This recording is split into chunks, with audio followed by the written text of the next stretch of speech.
every single one of our major customers and minor customers all shut their doors overnight. You need the right people in the right place at the right time. And sometimes you have the right people in the right place, but at the wrong time. I've got to keep going forward. I've got to keep looking for revenue streams. I've got to keep looking for growth, keep looking at new ways of doing things. But, what's the culture like at the business? What do we stand for, the values? I've got to tick that box on my personal development program I don't really want to be here.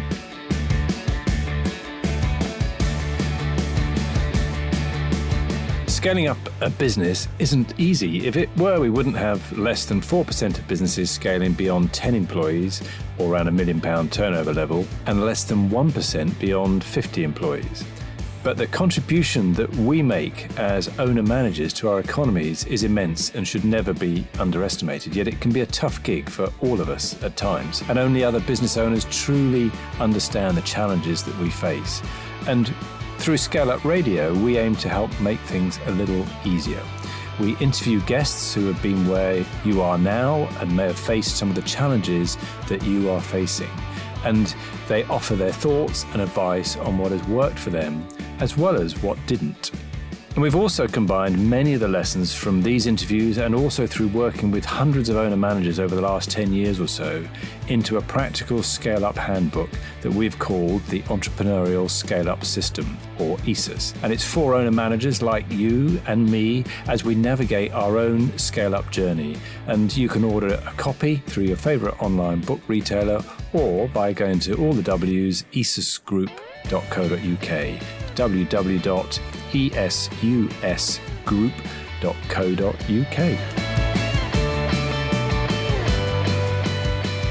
Hello and welcome to this week's episode of ScaleUp Radio. I'm Granger Forson and I've been listening back to a previous sort of 150 episodes or so of ScaleUp Radio, and I wanted to bring one to you that really caught my attention. I'm taking you back to February 2020 to hear again from a couple of business owners discussing something that is pretty much the lifeblood of any business: cash.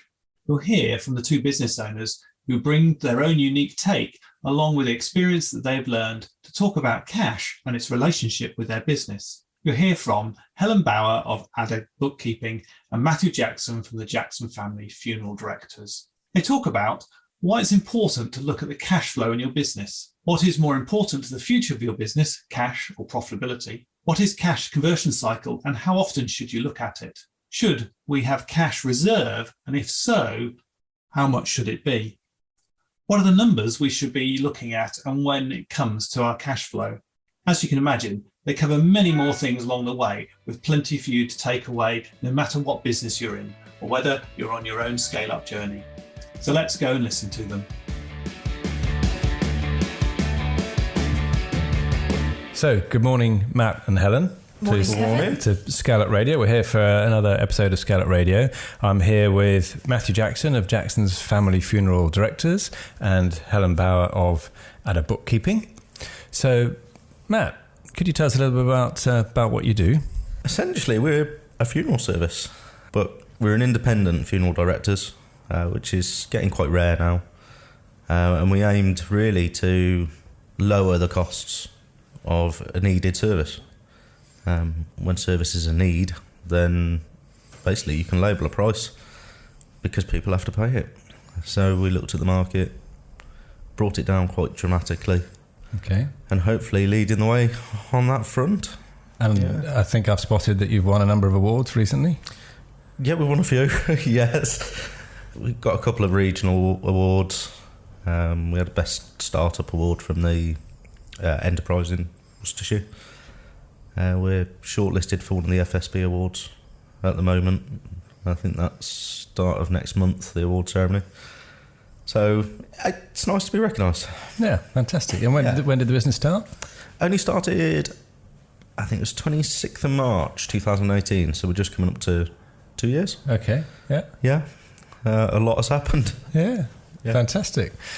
And Helen, tell us about Bookkeeping. Hi, morning. So I started my practice in 2006 just as a sole trader and working from my spare bedroom, fitting it around being a mom, and decided 2.5 years ago, when my son didn't need me as much, that I would expand. So I went from being just me to taking on premises and staff. So I've then been on a huge journey the last 2 years where I've become a business owner and not just a bookkeeper, and had a lot more to think about and learn. And I think you were shortlisted for some national awards as well. I've been shortlisted 3 times in a row for National Bookkeeping Awards. So I'm always the bride. I am always the bridesmaid, never the bride. But I should keep. But they were national. Yeah, I was shortlisted in about 4 or 5. But you actually won something, didn't you? Yeah. All right. Don't rub it in. I've won a few. Yeah. All right. So we're here with a couple of great business owners running great businesses, and the theme of this month is around cash, essentially. So what can we do? What sort of things should we be looking at to make sure that we're managing the cash properly in the business and managing the profitability of the business? So that's the basic theme. So I'm going to start off with a really obvious question, but Helen, why is it important that we should look at the cash within our businesses? Okay, well, something that's really interesting is that I see people come to me when they are growing and they realise they need a bookkeeper rather than doing the books themselves often, and they don't actually know what their numbers are. So that's quite shocking. I do meet people in business and you say to them, what's your turnover, what's your profit? And they go, I don't know. I wait till the end of the year and I give my accountant a load of stuff in a box, and then I find out how I did about 3 months later after I've done it. So we are all about helping people to have real-time figures as they go along. So each month they know what the figures for that month are and they can compare it month on month and year on year. And if you don't know those things, I don't know how you can possibly have a strategy or scale your business up. So what do you say to business owners that you find that aren't looking at the cash? Well, I have to be very polite and obviously tell them, not tell them what on earth are you doing. Obviously, I try and sell my services, and that if you get a decent bookkeeper, you can have accurate, up-to-date figures, and that you should use them. So we send people a monthly pack, for example, with reports in them, with a profit and loss, their customers that owe them money, the suppliers that they owe money to, that kind of thing, and try and encourage them to actually look at that and understand the numbers, or talk to us if they don't. Okay, good. So Matt, what's your view on the importance of looking at the cash within our businesses? I won't exist without cash. Funeral services, we seem to be one of the industries that people just don't look at all, and a lot of people don't look at in what way? We're a hidden gem in every community. Right. There's always one in a town. Yeah. People don't look at you. You're just sort of in the corner, which is great, really. But a lot of people forget that we are a business. Yeah. So we are there for families. We do a job. They see it as sort of the extension on from what they would get from the NHS, which is obviously free. Okay. But yeah, we are a business, so we still do have to make a profit. And when they say things like, funerals are expensive, it's expensive to die. It is, because it's made up of a lot of businesses. It's not just us. We have to use crematoriums, coffin manufacturers, and they're all businesses themselves as well. So yeah, cash does make our industry move round. And are we talking, what's more important, do we think, the profitability or the cash within the business? Well, immediate cash flow, as we all know, about 2/3 of businesses fail within the first 5 years. Yeah. If you're making a profit, if it's not in the bank and you can't pay the bills, you'll be like a rolling stone gathering moss, getting further and further into debt. And I've seen that happen to people. So obviously cash flow is paramount. Profit, you can probably survive your first couple of years maybe without making a profit if your cash flow is reasonable. But long term, if you don't make a profit, again, it's just going to become less and less viable. So both crucial. Okay. Yeah, cash flow's more important to me at the moment because that is building my profitability. So if I had stayed with my single office that I opened with, I would have a profitable business and quite a good cash flow. But by investing and borrowing, it's increased my business, scaled up, but obviously at a cost. Right. So I can't look at the profitability at the moment. I just need to look at cash flow. So you're in investment mode effectively in building the second office. Complete investment mode. So you're happy to run at a short term at a negative profit? Yeah, well, I mean, we're at 4 offices now in 18 months. Well, 5. Okay. were 5. I just closed one on Friday, and that was all in the plan. So although I've closed an office, that's actually on my ScaleUp plan. Okay, sounds interesting. It's a very it was a harebrained marketing scheme that when I told my wife she nearly ripped her hair out. Why are you opening an office just to close it again?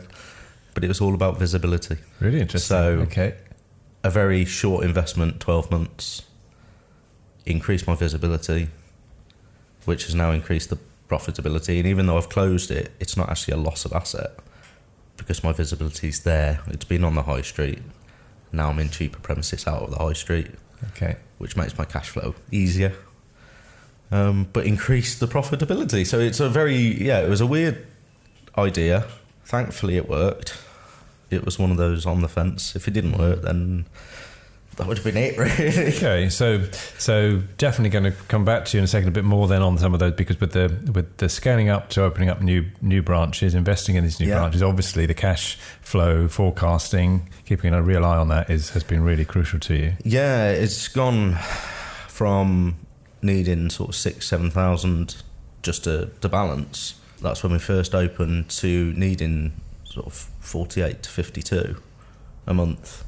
So the increase has been horrific, which is why cash flow is king for me at the moment. Yeah. And this is sort of what I was leading to, because I'm imagining, Helen, you've seen businesses in the past that technically are profitable, but that go out of business. Yes, because definitely. Because I was of just cash thinking flow. for myself, I'm actually in a very similar position to Matt, where when I was just working at home with very few costs, I made a very nice profit, thank you very much. As soon as I took on a premise and staff, I didn't make such a big profit.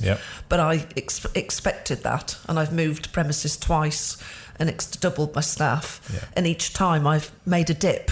So I've had to look at how I can afford to do that, and I've done that by having a business loan, and it's with a long-term plan. But I've had to work out that I won't just be getting more and more into debt. There is actually a plan to increase the sales and increase the capacity, but once you've and paid bring that profit up. But I had to put that initial investment in first. Once you've paid that investment off, though, that'll alter your cash flow again in a more positive way. Yes. So all of you, suddenly you've got a profitable business and idea. A positive cash flow at the same time. I didn't expect to do it at once, but no. Going back to I have. Sadly, I can't mention any names. Obviously, I've got a client at the moment who started a business 2 years ago, and I was explaining with a limited company that you should take a small salary and have dividends, but he insisted he wanted a 40 grand salary. And I said, will your business sustain this? And he said, well, I don't know, but I have to have a 40 grand salary to live off. Right. And his business has only really produced a 24 grand salary. And he has managed for a couple of years, but he is now getting into stuck, and I can see him having to liquidate. Right. Because he's gradually loaned more, gone over his overdraft limit, had penalties because he hasn't paid things, and it's just snowballed. So you might survive for a while by keep taking out credit cards and extra loans, but if you've got no plan to pay that back, you're just going to get more and more into trouble. You're going to hit a kind of brick wall, putting your head in the sand a little bit. Yeah. Okay. So if we're scaling up, then we know that the chances are that's going to take cash to do it, unless we're in the very fortunate position that everybody's paying us upfront before we actually have to do any work on the business, but not often the case. 90% of mine is upfront. Okay, with payment plans. Okay, so tell us how that works. Not on the funeral plans as such, but once we've our cash flow cycle, really, our cash cycle with a client, it's only about 2 weeks. So from us meeting them, the funeral has to happen pretty quick. Yeah. And obviously we have to pay out quite a bit before the funeral. So we ask for that as a deposit. But we also, as I know that cash flow is so important at my point at the moment, we ask for payment up front with a discount. So you offer incentive. Yeah, incentive to pay. And since we've done that, our debt has really reduced quite a lot. Not about 90% of my clients pay up front, which is a big help. Yeah. Okay. And you mentioned the term cash flow or cash conversion cycle there. So what do we understand by that? What does that mean? Well, for us, we don't tend to have a long cycle at all because we're not working with someone until one of their people pass away, really. What is a cash conversion cycle? What From the start of the interaction with the client right up to the point where we've been paid and the work is finished. Yeah. For a lot of businesses, things like builders, it can take quite a long time. You've got to put in your proposal, your quotes, do all your site mapping, getting all the third parties in on the contractors, doing the work, getting paid. It could be 2 or 3 years. For us, when someone passes away, a funeral needs to be done pretty quickly. Yeah. And that obviously has to be paid. So for us, it literally is about 2 weeks. And then we tend not to see them again until, someone else passes away, unfortunately. Yeah. Okay. No, interesting. And so, Helen, what do you understand, or when you're working with your business owners, what do you talk about with them in terms of cash conversion cycle and get them to look at that? Well, for me, obviously meet a client straight away if they decide to come with us, which they nearly always do, of course. We onboard them quite quickly and they then pay a monthly fee. But there have been 2 things I'd like to say I've learned over the last couple of years. One is that there's an onboarding cost to us. There's a certain amount of administration, without going into all the details, and a certain amount of tidying up mess that's happened before. I now have to apply a separate cost to the tidy up cost, which I was kind of just doing for nothing, as it were. But I did discuss with my business coach, should I have a one-off fee when people come to me? Okay. So as soon as they'd sign up, we say, well, you've got to pay £100, for example. And I decided people wouldn't like that. You haven't actually done anything yet. Why should I pay that? So I kind of worked out roughly what an onboarding cost was and absorbed that into my monthly fee. Okay. Hopefully all my clients aren't listening to this. They will be. So my onboarding costs and all the setup administration has been spread out. So I do actually now get paid for that. And that's perfectly fair from your client's point of view if they are listening to this. It is genuine administration and work that needs to be done. Effectively It's better for their cash flow as well because it's a consistent figure. We work on monthly fees, so we spread the cost of the tax returns and everything monthly, so they've got a fixed fee. The other huge thing which has helped me is people were supposed to originally sign up with me and pay me a standing order every month. About a third of the customers I took on never actually set up the standing order, received their invoice and paid me about 3 weeks later. Right. Well, that wasn't helping me because all my work, well, most of my work, apart from the software and overheads, is paying my staff for the work. And I wasn't getting paid by quite a few people until a few weeks after I had to pay my salaries. So I've now started a Go Cardless system. All new clients have to sign up to Go Cardless. So as soon as we raise the invoice every month, they get billed. So anybody with that recurring type of business where people are paying weekly or monthly, I'd suggest to think about an electronic system. They haven't got to do credit control then. It's part of signing up. Yeah, so it saves you a tremendous amount of admin time chasing up. Yeah, and it's payments. Becoming more normal. I've got an outsourced IT person and a telecoms person, and I find it completely normal that I would sign up and pay via Go Cardless, which is like a direct debit mandate.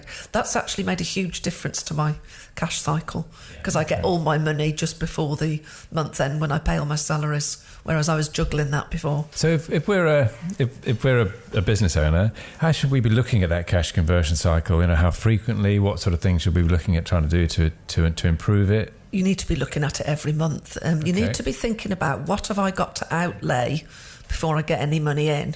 So that could be your time, which obviously is money. It could be suppliers that you've got to pay before you get the money in, or subcontractors.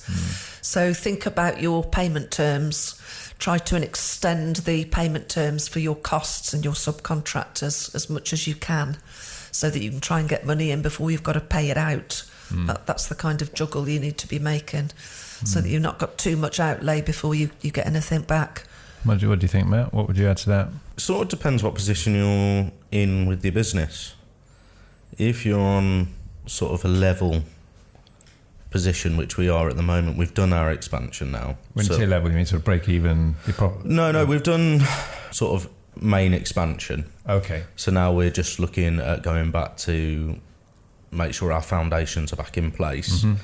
So at the moment, I don't need to look at my cash cycle quite as much because I've already reviewed it when we first went into this level playing field. Okay. So I know it's just going to tick over that way.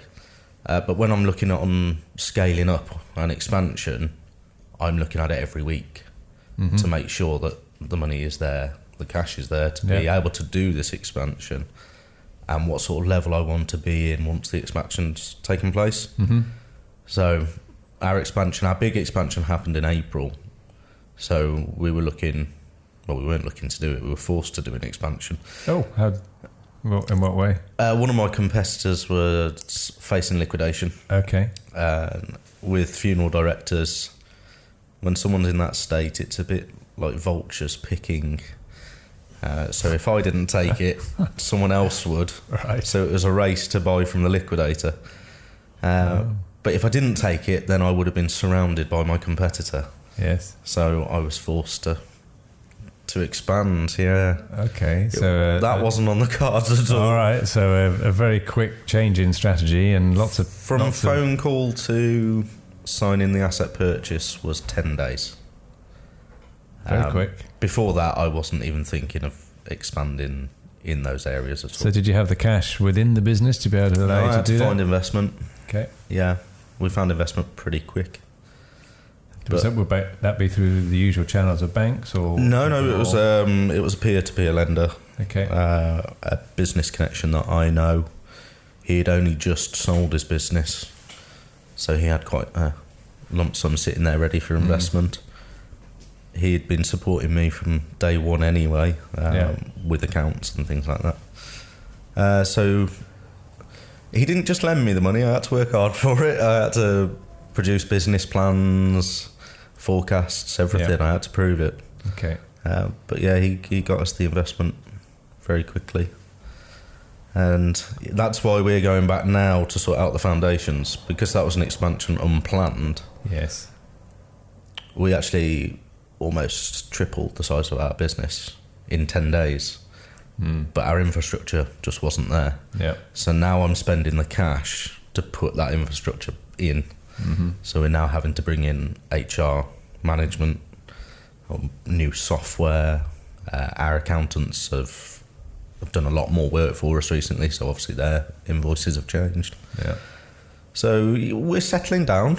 And there's often business goes in those cycles. We talk about the scale-up journey as being a series of steps, and essentially you've taken yourself from one step to the next step. So that's your investment, but now we're there. Often then there's a period of consolidation, making sure the business can run really efficiently and profitably at that level, and then maybe we think about the next. Yeah, we went from sort of step 1 to step 5, and now I'm doing steps 2, 3 and 4. Yeah. Okay. It's not a way that I would promote people to do it. It's come with its own stresses and problems. At our pinnacle, 18 months ago I wanted to do 40 funerals in a year. Right. That's how many I wanted. Yeah. We are now looking to probably be doing about 500 by the end of this year. Goodness. So the expansion is... Significant. Yeah. Hiring staff to get through that. Yeah. You don't. So you got. And Helen would agree on this one. You don't think you need staff until the point after you actually needed that staff. Yeah. Right. I can struggle through this. Yeah. Doesn't always work. Yeah. No, you'll drop a ball probably. And, you will. You can't do everything yourself. I've had to learn that as well. Yeah, and then keeping them. Yeah. Very good, very key lesson, and a topic that we come back to quite regularly on ScaleUp Radio, which is around the people side of things. So let's just think a little bit. So before we get into maybe specific numbers and the kind of particular numbers that we should be looking at, maybe, what about cash reserves? What should we be thinking about as a business owner in terms of keeping some cash within the business? Well, to bring your cash flow down to a really basic, practical level, I obviously being a bookkeeper and I know exactly what's going in and out every month. I know I've got a handle on via my accounting software and or spreadsheets exactly what my monthly costs are. And I also know exactly what my annual costs are and when they're all going to come in. I have a huge lot of bills in April, for instance, because a lot of my software I rebuy for the tax year. And that will sometimes take people by surprise because they've just forgotten about that big annual bill. So on a really basic level, you need to know what you've got going out every month and what extra things you've got going out which are annual and how you're going to cover them. Yep. So I'd throw that in because that seems really obvious, but people don't do it. Even things like the VAT bill, quite often people seem to have that as a thing. Oh, I didn't know I was going to have to pay that much. Ideally, if you can afford it, you should put away each month something towards your VAT bill. You know what they're going to be. You should spread that out. And ideally as well, you should have what I call a little buffer savings account where you've got perhaps if you can manage at least a month, if you can manage 6 months, whatever you can manage, worth of bills, so that you've got that as a backdrop because of sudden illness or somebody, one of my staff last year was suddenly off for 5 weeks after a skiing accident. Things like that happen. So with the best will in the world, you don't want to be down to the bare bones. You want to have a bit of a buffer put away for your tax bills and for investment, obviously. What do you think of that, Matt? Is that something you try and do? Yeah, it is. It is now. From a startup, this was my first sort of major business. So from a startup perspective, I put everything on monthly payments. So although I had the cash to buy a car, I did a hire purchase because it helped me forecast for the year because it was exactly the same amount each month. So I knew this is how much I need to hit to be able to open the doors. It's a costly way of doing it, but it's an easier way to work on if you're new to business. Now we're in a position where we could buy the car outright. I still don't like that. I still like my monthly figures. So what I do is we've got 2 little accounts that we have. We have our buffer saving account and we also have our investment savings account. Okay. So each month we put a bit in each. So then I know with my little investment account, if I want to refurbish an office, that's how much I've got to spend without affecting my cash flow. Very good. And do you have a target amount or proportion of your turnover or costs? As no, Helen it's was a saying? standard amount. I still work on my monthly target figure. So by having that standard amount go in each time, it's just like another salary, really. Okay. So I in effect think of those 2 accounts as 2 staff members because they're both working for me. One's working as a reserve and one's working to forward my business. Yeah, that's interesting. So clearly in a period of investment, it's sometimes difficult. And as you said, a startup, it's difficult to have that buffer there. But I think absolutely, as you're saying there, Helen, and we've seen it a lot with businesses, if they want to insulate themselves a little bit against some of those contingencies, then having a buffer can be hugely important. And you mentioned a couple of figures there, sort of at least 2 months if you can do it, or maybe even 6. Yeah, one of my aims for this year actually is to have a quarter's worth of bills put into a reserve savings account. Great. I've got some highly organised clients. I've got a couple who've got about 5 different savings accounts. And they put different things in different ones. So that one's for VAT, that one's to pay back my director's loan, and the other one is for investment. I met a new company who was just starting up last month. She obviously thought a lot about this, and she decided that out of the profits, she was going to leave 40% of the profits in the business as an investment, and the other 60, the 2 directors were going to take 20% each. And the other 20 was going to pay back her director's loan. Right. So she's already thought before she started exactly how she's going to split up her profits, which is fantastic. Yeah. So instead of taking all the cash out to pay yourself or whatever. A lot of people don't like looking at the numbers. Some people have got fantastic skills in other areas and they really hate the numbers. I've got one client, we have an annual meeting, he'll know who he is if he listens to this. He will get up and start pacing the room going, this is doing my head in. I don't like looking at the numbers, which is not too bad if you've got somebody else doing it for you. But unfortunately, if you're going to run a business, you do need to know your numbers. It's no good ignoring them, because you could very easily fail just because you haven't got on top of them and thought about them. Yeah, so that's that. I think that's a really good lesson, because most of us, the idea of having I don't know 6 months of operational costs of the bills in a buffer account somewhere, that's probably a bit of an ambition. It's a bit of a dream, isn't it? Yeah. I think Microsoft were famous for having 12 months worth of their operational costs as that buffer, effectively, and that would be great to aim for. But even if you haven't got anything, even just aiming to think about, okay, how can I get a couple of months there, and what would I need to put aside? Maybe exactly as you're saying, Matt. What could we do each month? A little bit each month, and with the target of building that up to a point, so that we do. The other reason we've done that is to stop with the corporation tax. Okay. So if I put 6 months buffer in, which we could probably do right now, we could put a 6 month buffer in, but then I'm going to be liable to be taxed on that. Mm-hmm. Whereas if I use that buffer on my reinvestment, then at the end of my tax year, I'm not going to be hit quite so hard. Mm-hmm. So he is trying to think ahead. You don't want to lose too much.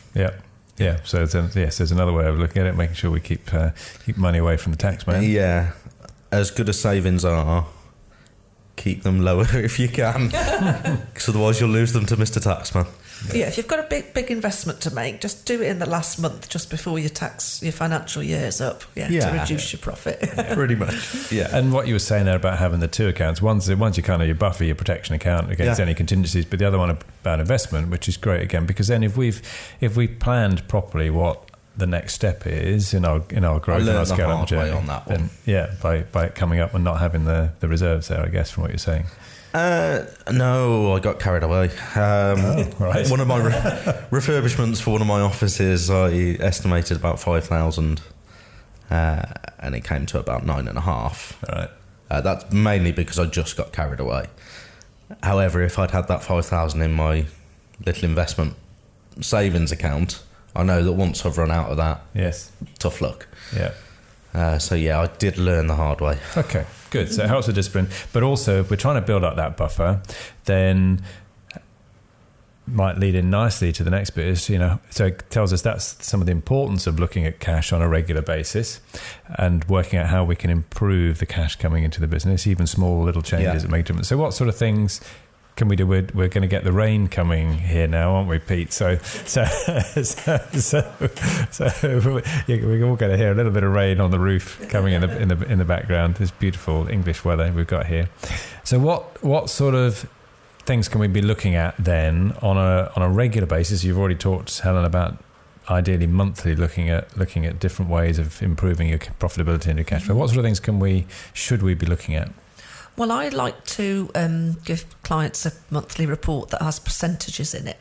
Okay. So that you can see all your expenses, what percentage are they of your income, and compare them year on year and month on month. And is there a reason for that? And what can you do to improve it? So, for example, you look at 2 months or 2 years, whichever period you're looking at, and you can see that your advertising has gone up from 3% to 5%. There could be a good reason for that. There could be you've done a big advertising campaign. Has that been worth the extra 2% that you've spent on it? Mm-hmm. I just find percentages very helpful, and they're quite powerful when people look at them. Okay. So I always look at things as a percentage of your income. So I think that's a good way to see if they're staying stable or going up or going down. It could be that your rent goes up. You have no control over that. But if the rent's gone up 1%, and the gas bills have gone up 2%, have you thought about that in your sales price? Because it's not just about, if you're selling a product or a service, it's not just the product that you're reselling or your hours that you're reselling, it's all your overheads. So have a think about, if they're going up, do your sales need to increase accordingly so that your profit margin stays the same percentage on the bottom line? Yeah, okay, very good. Matt, what do you think? Yeah, same really. I'm a numbers man. Mm-hmm. I'm addicted to my numbers. Okay. I can tell you to the penny how much is in both my personal and my business account at the moment. Excellent. Which means I know the profitability of each funeral. And bearing in mind there's a lot of different types of funerals. So I know by putting up the price on one may decrease the volume of it. Yeah. And at the moment, with the cash flow, I need volume rather than value. Okay. Because if I sell a £6,000 funeral, yes, that's great. Our normal gross profit margin is about 55% on a funeral. But if I sell them at 4,000 and get 2, that's bigger than the 6. So it is volume at the moment. So I am bringing my prices down. We've actually reduced our prices this year. And that is more to do with buying power. We're in the middle of changing a coffin manufacturer, which is going to save us on average 26% per coffin. Okay. Now, when you're looking at 500 of those, absolutely, it's a huge margin. And rather than adding that in as profit, I've reduced my lead price, which should increase my volume. All right, so very that's interesting. Helen, Helen, it's something I often talk about. Yes. Yeah. So when people look at their sales, they often think they need more sales. It might be that their prices are too low, and I haven't got the formula in front of me, but there are mathematical formulas which show that you could increase your price, for example, by 20%. You could lose 10% of your customers, although often if they're very happy with you, you won't, and make a higher profit margin, even though you've dropped your price because you've got better profitability in the ones you have got. So, volume price is always very, very key to look at. And how have you got to that price? Have you included all your overheads and all your absorption costs? Have you included the fact that it takes a month worth of your time before you're going to get any sales? All these things need to be put into your pricing. And don't be afraid if you have got a fantastic product and service and people love you, don't be afraid to put your prices up. You'll be a busy fool otherwise. And I think that that is a really powerful lesson, because the calculation will vary for every business because it depends on your gross margins and on your net margins. But in the example I think that you're talking about there, you put the price up by 20%. If your net profit was 10% overall, if you work those numbers through, then you're likely to increase your profits by a factor of 3 just by a 20% price increase. But as you say, people will go, well, hang on a minute, I'll lose customers if I do that, so I won't have the same number of customers. But you can afford to lose, in the same example, you can afford to lose almost half your customers and still turn out with the same net profit as you had before. I'm actually happy to lose some customers, and this has come with confidence. When I first started out in 2006, I'd be quite scared, and if someone said that's a bit expensive, I'd immediately drop it. That never happens now. They don't nobody gets a discount. I've lost my train of thought. I was going to say something else. You'll probably come back in just a second if I add something to that then, because the converse happens not just on the price increase, because as you say, people are scared that they will lose losing customers. That's where I was, So our prices are based on the number of bank transactions. They're not based on people's turnover and profit. It's based on how long it takes us to do the work, which is primarily led by their number of bank transactions. Inevitably, we get fantastic customers who provide us with everything we need, communicate with us, send us all their receipts via the app. And there are other customers that we have to chase 4 times, never send us anything, don't listen to anything we say, carry on regardless.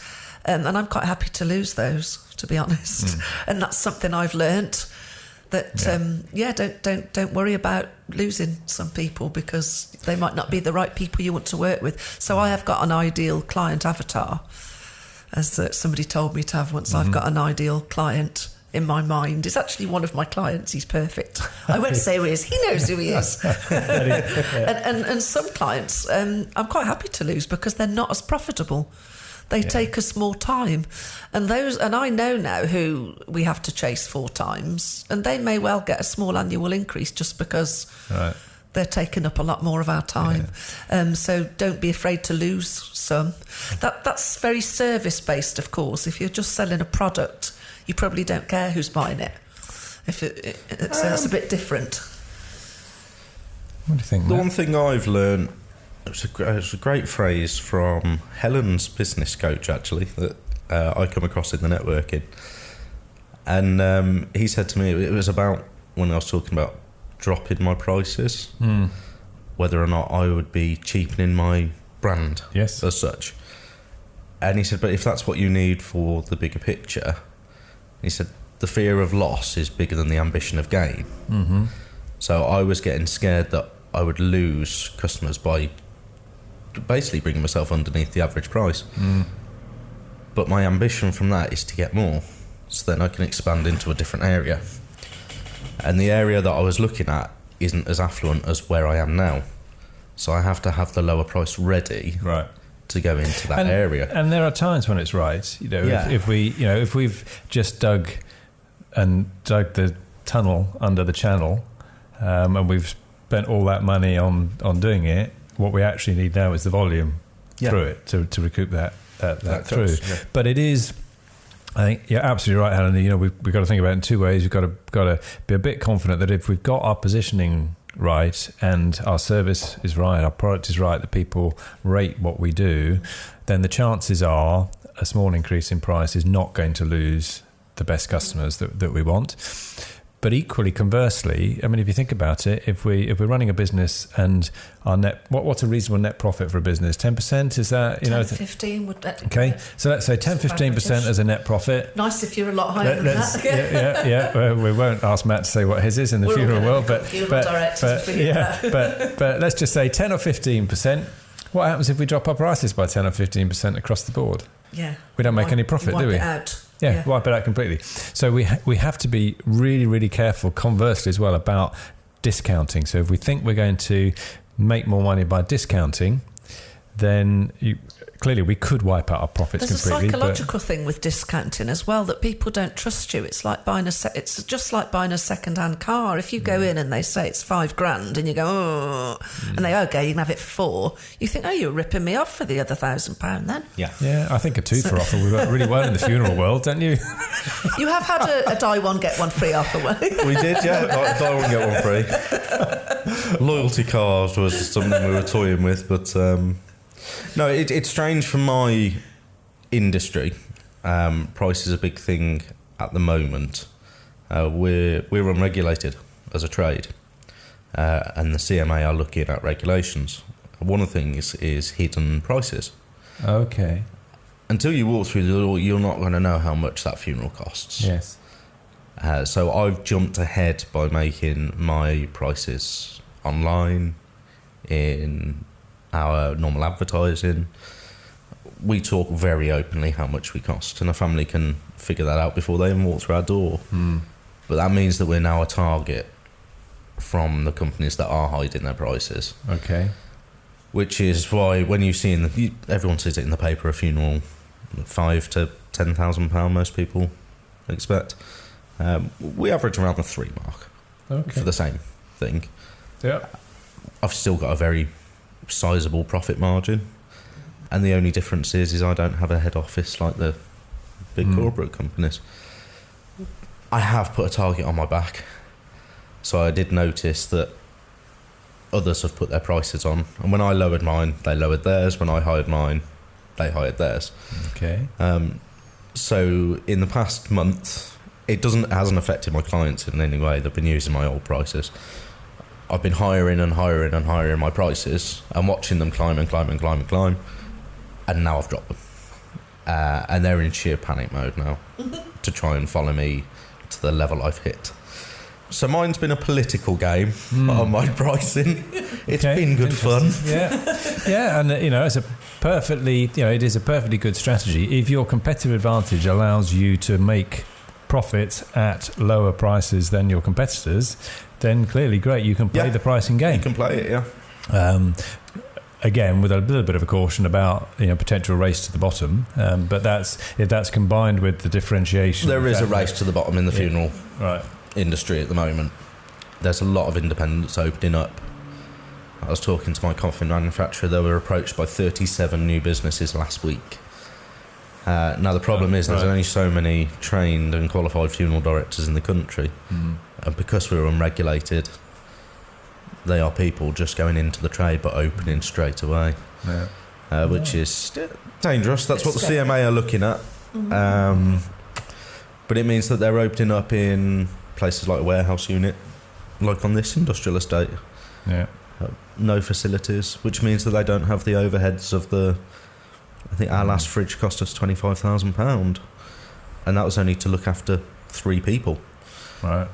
Now, if they're doing very, very low costs, they obviously haven't got the correct equipment, and they can beat us on price. And that's when I won't race to the bottom with them. And that's often the same in most businesses, most service businesses, particularly where if it's a non-regulated area, you're always going to compete with the one-man band or one-woman band, aren't you? Just operating from their bedroom. It's the position, with no isn't overheads. it, Kevin, that you mentioned? Yes, I like to use exactly. the analogy of a supermarket. You know, are you a Lidl or are you a Waitrose? Yeah. I like to think that I'm heading towards being a Waitrose. Yeah. And they're not going to get me for the price of something at Lidl. Exactly. You're a B&M, Having said Helen. that, We've known each other a long time. I have been told I'm a food snob and that I really ought to try Lidl, and it's I digress. I do love but it. Yeah. but absolutely, if we don't want to get caught in that race, if we don't, if our strategy is not to be the cheapest and to be able to make a volume base and whatever, but if we actually want a strategy which is about being able to make decent profit margins, then we've got to have something about us that creates that positioning, that advantage, if you like, that people will go, that's what we get from that company, it's worth paying a little bit more than and it is your by... product or service very value sensitive or very price sensitive? Okay. My service is very valuable to a client. I obviously think that, and my clients hopefully would also tell you that it is. And I'm not going to be the cheapest. I don't think I'm the most expensive either, but you need to think about that. And not drop your price and not make it all about the lowest possible price. Absolutely. You have to price your ethics. That's what I struggled with. I was looking at being the cheapest. When I opened, I was the cheapest. But then I bought more equipment that was specific. That's expensive. So I had to put my price up. But ethically, I wouldn't have been able to sleep at night if I didn't have that equipment, because that was necessary to look after that person. And yeah, sure, you could do without it. It's the value of your ethics, really. It's whether or not you can sleep. And if you're building the business for a long term as well, or whether you're just doing it for short term gain, and fine. If you're just doing it for short term gain, then fine. You may well sacrifice some of those things. But if you're building a proper business where you want people to recognise that, I think you want a proper regulated, professional, qualified, etc., etc. So let's just think about maybe some of the specifics then. So Matt, on a month, it sounds like you look at your numbers monthly. Yeah. So what sort of things do you look at? What numbers do you review? I look at my sales to start with, total sales figure, and then I've got my total expenditure figure that's non-service related. So these are my standard costs, my rent, my electric. Yeah. My standard overheads that aren't related to the actual work itself. Okay.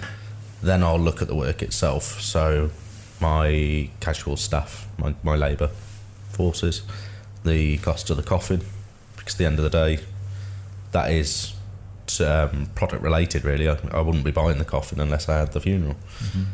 And that helps me work out, firstly, how much I needed to have made that month to actually just turn the lights on and open the door. Yeah. Then how much it cost me to actually do the services, and then how much I'd actually made afterwards. Okay. And that's how I'm working at the moment, just whilst I'm on this sort of restructure. And you mentioned that you're looking at that also by individual funeral or each type of funeral? No, I'm looking at the types of funerals. Yeah. The trend in my business is changing at the moment.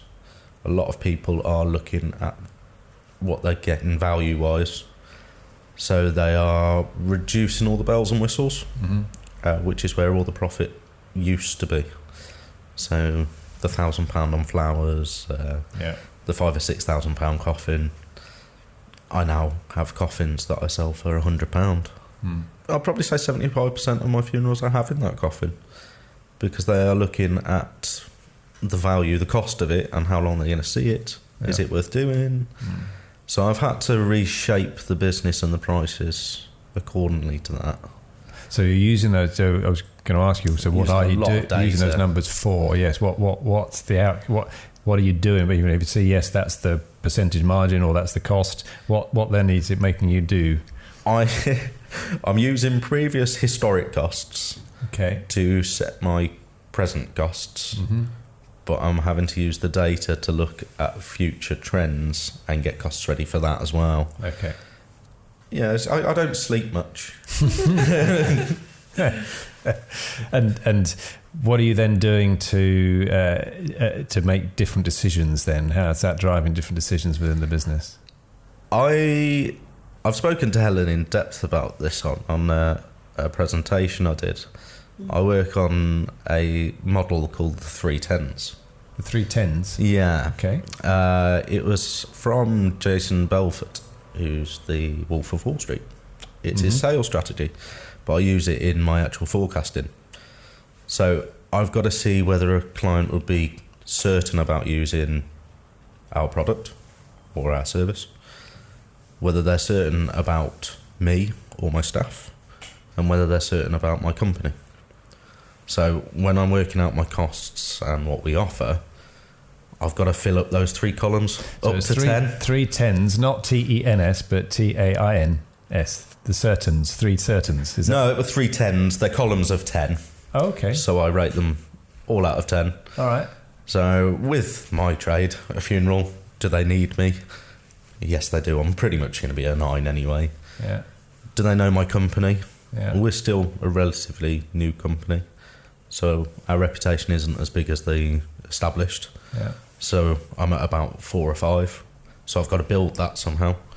And then, am I known personally? I do a lot of networking and publicity. Yes, I'm known quite well. Okay. So I have to work out all my prices, my services, to try and fill those columns. And when I'm at about an 8 or a 9, I know people will come to me. All right, interesting. So Helen, what number should we be looking at then? I think it's interesting to compare gross profit with net profit. Okay. So just to briefly explain the basic difference. You make a sale, there will be a direct cost to that sale, which will usually be a product or parts of a product if you're making a profit. Coffin in this case. A coffin in this case. Direct labour costs, which are incurred because of making that sale. And when you take those off the cost of the sale, that's your gross profit. And every time you make a sale, you will incur those cost of sales. Yeah. So you want that. It's very important to improve that profit margin. Then when you look at the overheads, which brings you down to your net profit, which are all the costs which are not affected by that sale. So that's rent, electricity, software, that kind of thing. They're going to remain fairly fixed until you make a move to a bigger premises and you have and your utilities costs so go Matt's up. taken on 4 new offices. So but they're going to remain fairly fixed. So it's interesting to think, how long can I sustain all those overheads with this level of sales? And as that volume of sales grows, the overheads will become a smaller percentage of your profit and increase your bottom line. But how long will that carry on for? Because you'll reach a point where you might have to move again, which is what happened to me, because you haven't got enough desks for people to sit at. Yeah. So you haven't got enough space for your staff, or you're going to need a new machine and your current warehouse isn't big enough. So have a long-term view on how long your premises, if you've got one, is going to sustain that amount of sales. Because as soon as you take the next step to increase with plant machinery premises, you then have bigger overheads and you've got to kind of juggle all of that. But your basic gross profit is really key. So you need to improve the margin between the sale and the cost of the sale. And you need to be looking at that all the time, otherwise your pricing isn't right. Isn't right. Yeah. Okay. Excellent. And what about, so they're profitability measures. What about cash flow? What can we be doing to improve the cash flow within the business? So paying customers paying you and suppliers that you have to pay, you obviously want to get the customers paying you as early as you possibly can, and pay your suppliers as late as you possibly, not late, but within their payment terms. Pushing their payment terms. So you might, so you don't have to, some people are so conscientious, I know, as soon as they get a bill, they just pay it. And actually they probably got another month before they paid it, but you're tying up potential cash. So look at your payment terms. But another key thing is not tying up cash in inventory and stock. And if you've got stock of food, drink, products, whatever it is, if you've bought too much stock, a lot of your cash is sat there doing nothing. So you need to keep your stock lean. You need to have enough stock that you manage your demand. So if you're a restaurant, for example, you don't want to keep your food so low in the fridge that you're telling people that half the things on the menu are no longer available. But you also don't want to be throwing out a third of your food because it's gone off and you've not used it. So you need to keep your stock and your inventory levels as lean as you can whilst maintaining customer service. That's obviously going to differ from business to business, but it's something that people don't always think about. And how does that translate? Absolutely, really key point, as you say, it's cash tied up in the business, isn't it? Stock is money that you've paid out that you're not getting a get in, and if it's going to sit there for a year, that means you've got a cash conversion cycle of a year for that stock that's been sat there. And my stock doesn't stay with me very long. I don't have stock because I'm a service industry, but for those people that do have stock, that's. But how really does important. that translate to service industry then? Yeah, it's staff really. So my main, apart from my software, which is an add-on cost because that's included in my sales. So every time my sales go up, part of the fixed monthly fee covers the software. Yeah. So that goes up with it. It's my staff really. So I have learnt in the last 2 years how important it is to have productive staff. So we implemented a practice management system in February, which time monitored how long it takes to look after various customers. And I found that I'm just hesitating here because I don't want to talk about my staff, but you might find that some things are taking a lot longer than you thought they would. Yes. So you've priced it at 2 hours. I'm very experienced and very fast. You might think it might take somebody else 3 hours. So you've got to think about that. And if you've got two people and it's taking one of them 4 hours and one of them 2, you've got to think about that, harsh as it may seem. Yeah. So you don't want to have too many staff that you're paying too much salary and you're only 60% capacity. Yeah. So if your staff could do 40% more work, you've got too much staff really. Yeah. So you want to be busy, but not that busy that they can't cope with the work. And that's exactly it, isn't it? In the service industry, our stock is essentially our people. It's the work in progress, and it's the people. Are they being utilised properly? Are they being efficient? So keep an eye on that. So often that's a really good measure in a service industry is a utilisation rate of some sort, or a billable hours. What proportion of their time is directly billable. So we take lawyers, for example. I think they managed to get well over 100% of their time billable somehow. Stopwatch on their desk, haven't they? Start. Anyway, but yes, it's certainly so. It's easier to see it in a manufacturing business where you've got inventory and stock, but it applies equally well to a service industry when we think about our stock as being our people. And that's more difficult to evaluate if you've got variable work. Yeah. What's easy for me is that my work is monthly and it's the same every month, more or less, for regular clients. What would be more difficult to evaluate would be my work goes up and down and I've got peaks and troughs, and sometimes I could do with an extra pair of hands and sometimes I couldn't. So you might be better with a self-employed contractor than a member of staff who's sometimes not being fully utilised, for example. Yeah. Good point. So we've covered a lot. And anything you'd add to that, Matt? Variable, services. It's something that we can't judge, to be honest. We know that winter's busy, summer's quiet. It's the way that the world is. But figure-wise, we need 16 to 18 funerals a month to cover all our overheads. Okay. On Friday, that was our last funeral. We had no more booked in, which as a business owner you go, okay, what are we going to do? From 3:30 to 7:30 this morning, we had 6 funerals come in. Gosh. New ones. You just couldn't judge that. You haven't got a lot of control over that. There's no control over that at all. No.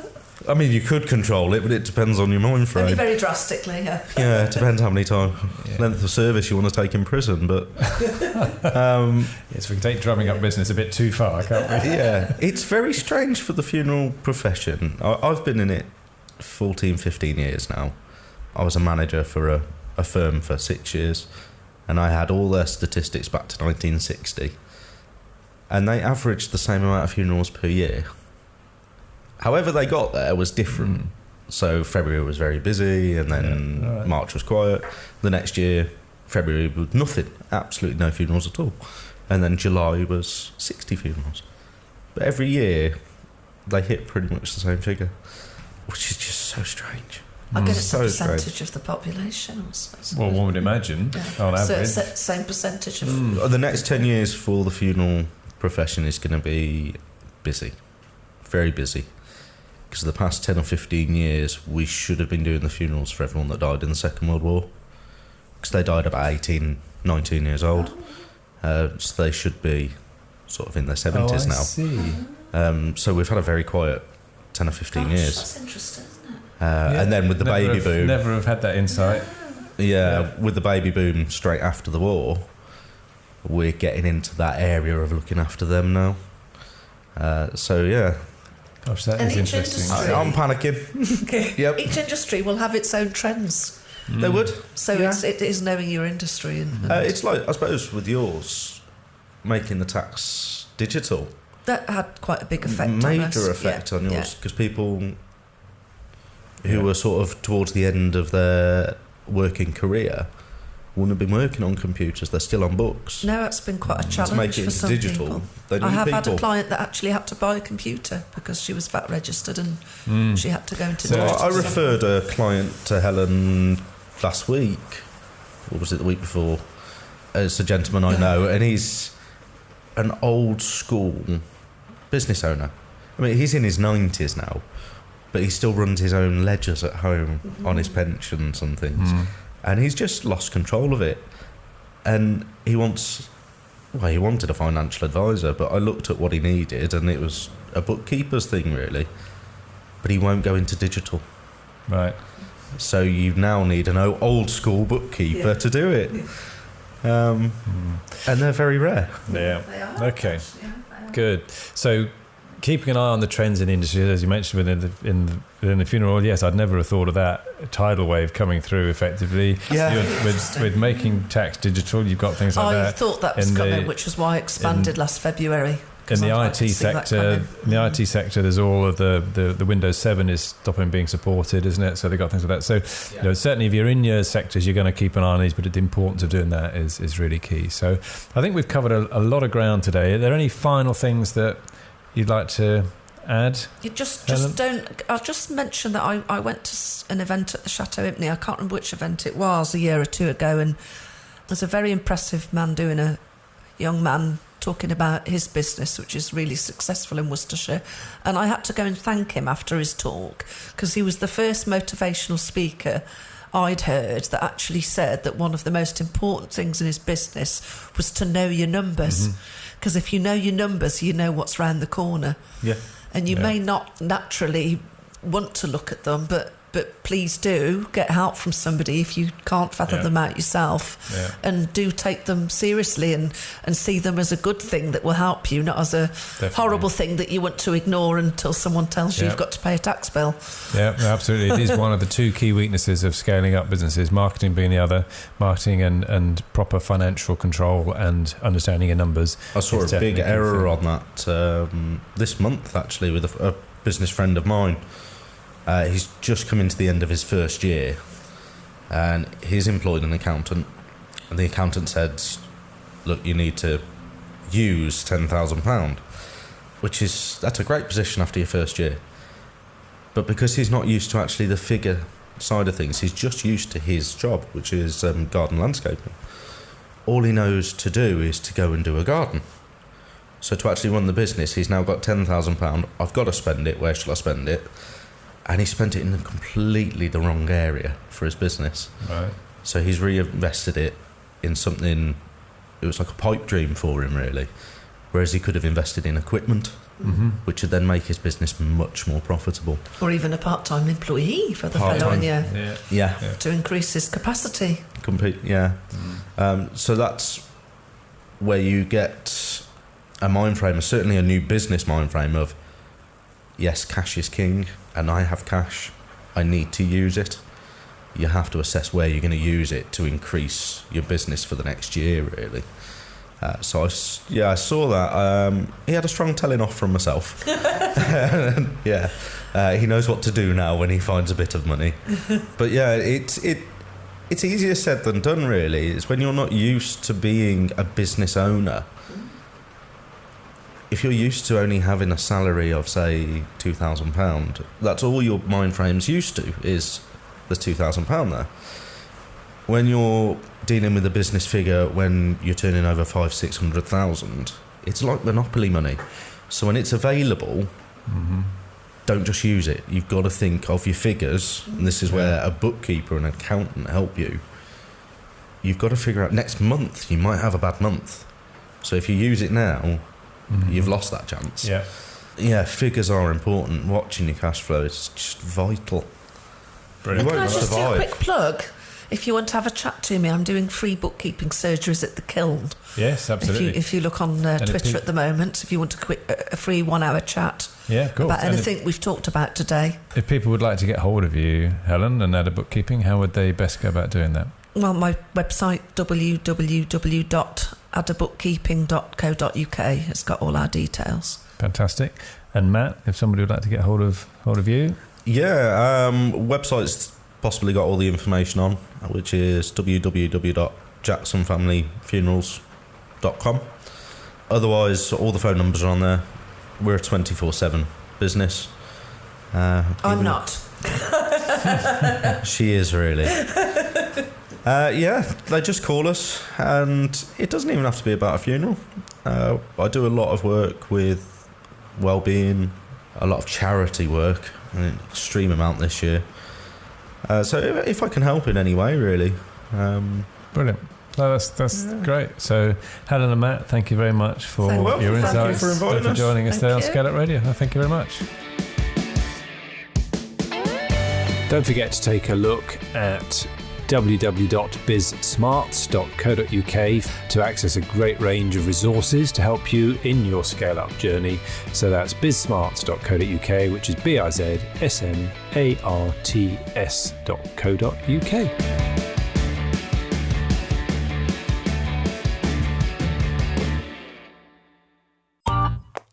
This has been a Monkey Pants Productions podcast.